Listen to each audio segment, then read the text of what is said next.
ቢያንስ 3 ነገሮች ላይ ብንታገስ ጥሩ ነው። የመጀመሪያው እግዚአብሔርን ብንታገሰው መልካም ነው።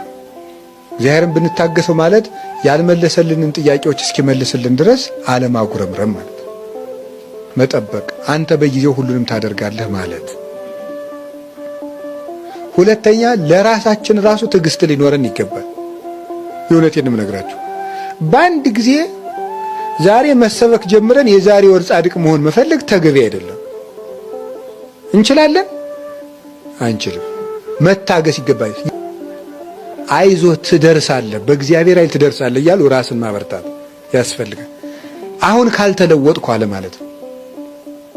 ሶስተኛ የኛ የሆነን ሰው ልንታገሰው ይገባል ነው እስኪስተካከል ድረስ።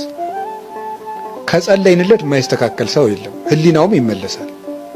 ክፉ አመል ሁሉ ይስተካከላል። ዲያብሎስ ብቻ ነው የማይስተካከለው።